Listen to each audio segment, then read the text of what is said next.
Jesus wants you in his army.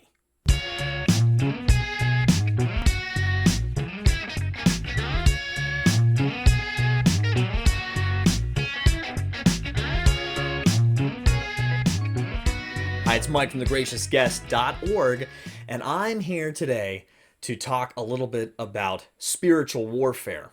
So, we have Veterans Day today, and it is a time where we in the United States remember in a special way all of those who have served in our armed forces over the centuries.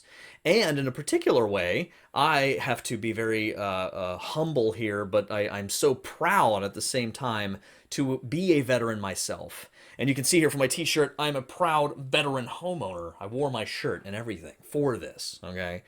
So, this is a big part of my life. I was in the Army from when I was 18 years old until when I was 30. I was in ROTC for a few years, in my college years down in Washington, D.C., Go Hoya Battalion, Georgetown ROTC.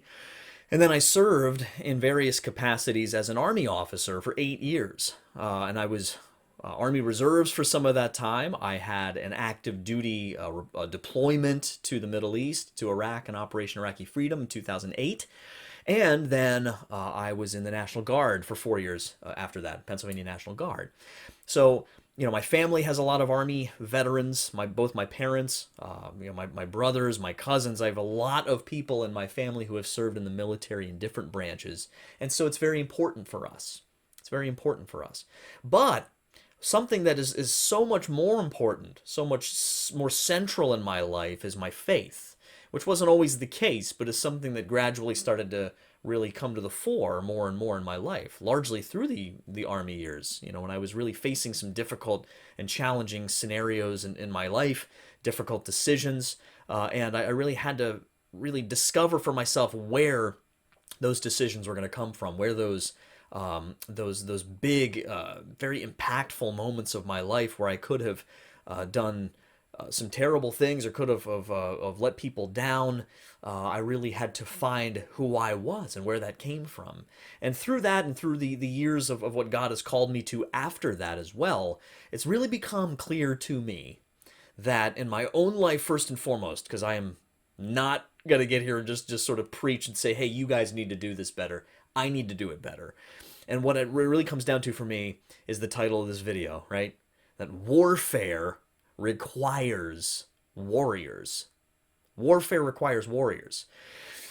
If you are in a war and all you have in your army are basically people who either don't know that there's a war going on, or don't care, or are not adequately preparing for it or adequately fighting it, you're going to be in a world of hurt and you will lose. Okay? Distractions, other things that might be important but are not more important than the spiritual warfare going on around us can be something that we get so caught up in every day that we can really lose focus in the spiritual fight. We have distractions in our culture all around us every day. We know that. But I would say even we see this challenge in the church herself, within the life of the church, where sometimes I think we get so fixated and so focused on sometimes the wrong thing or sometimes good things, but maybe at the wrong time, that we can really get into some trouble and we can really drop the ball. So, this is important, guys. How do we put ourselves out there in the culture around us? When people look at Catholic Christians, what do they see? When they look at the church, what do they see?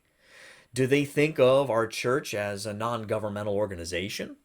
Do they think of our church as basically just like some UN entity? As great, as a lot of the work that various people in the United Nations does, that work is fundamentally limited to the scope of this earthly life. This is what's so important. Is disease, right? Conflict around the world, physical warfare, governmental issues, all of these kinds of issues that we see around the world, hunger, poverty, those are very important, and we must address them. We must do everything we can to help our brothers and sisters and to meet those needs, to look out for the poor and vulnerable. But poor and vulnerable, those words do not only have to do with physical life, with earthly life. Poverty is not only about money, right?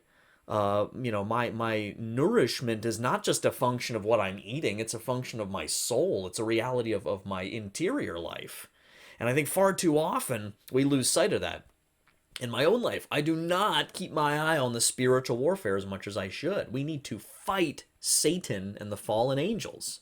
Dr. Peter Kraft, gave this chilling line in a talk he gave years ago on the culture war, and I'll never forget it. And he's saying, our enemies are not this group, our enemies are not this group, our enemies are not that group. And he goes down all the list, quite frankly, of a lot of the different, people and cultural figures that I tend to think of as the enemy, right? Oh, that guy or that party or whatever, oh, they're the enemy. And he goes down the whole list and he's crossing off all of the ones I'm thinking of. And I'll never forget, he gets to this point, he goes, our enemies are demons, fallen spirits, fallen angels, evil spirits. And I'm thinking like, whoa, shame on me for they weren't even on my list. I was literally not even thinking about that at all. That's a big problem because they are real and we need to fight them. Okay? So what do?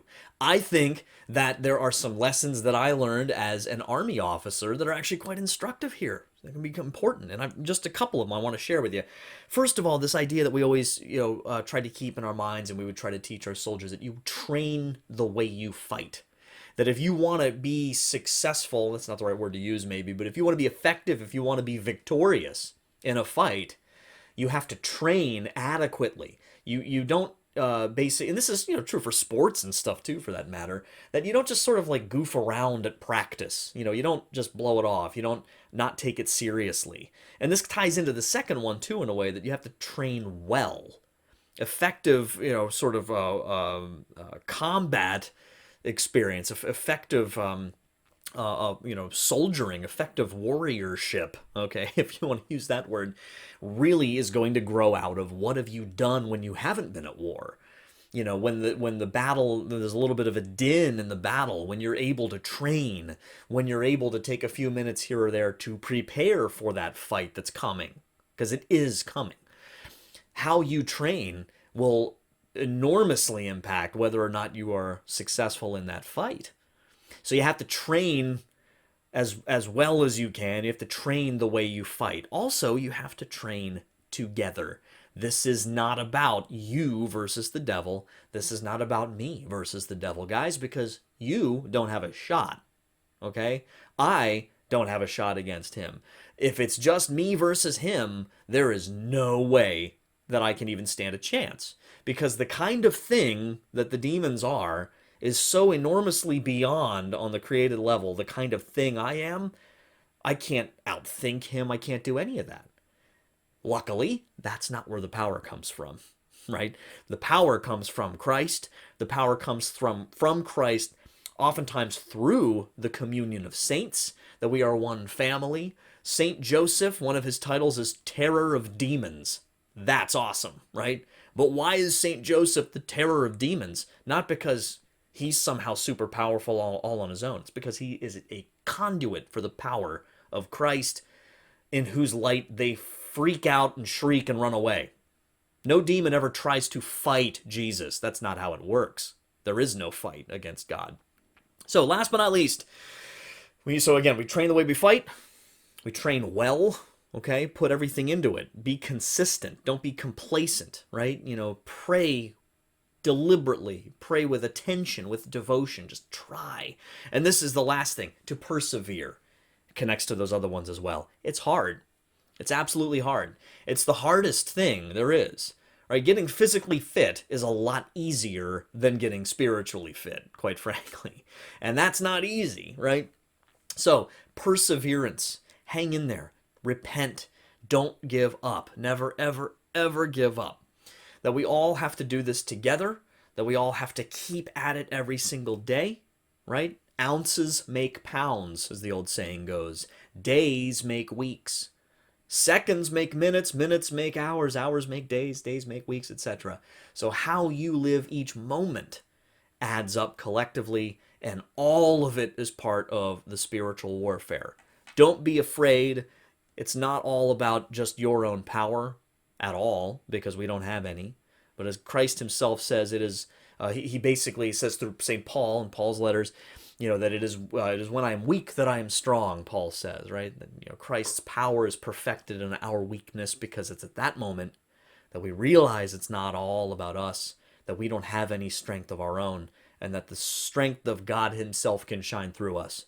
So, just a few things for you guys to consider here today on this Veterans Day. Please go ahead and thank your veterans for their service to our nation, but ultimately become the warrior that we need you to be, and pray for me that I can become the warrior I need to be in the true army, in the ultimate warfare, in the war, the one that counts more than anything else. Thank you guys. God bless you. And until next time, don't forget to wonder. Take care.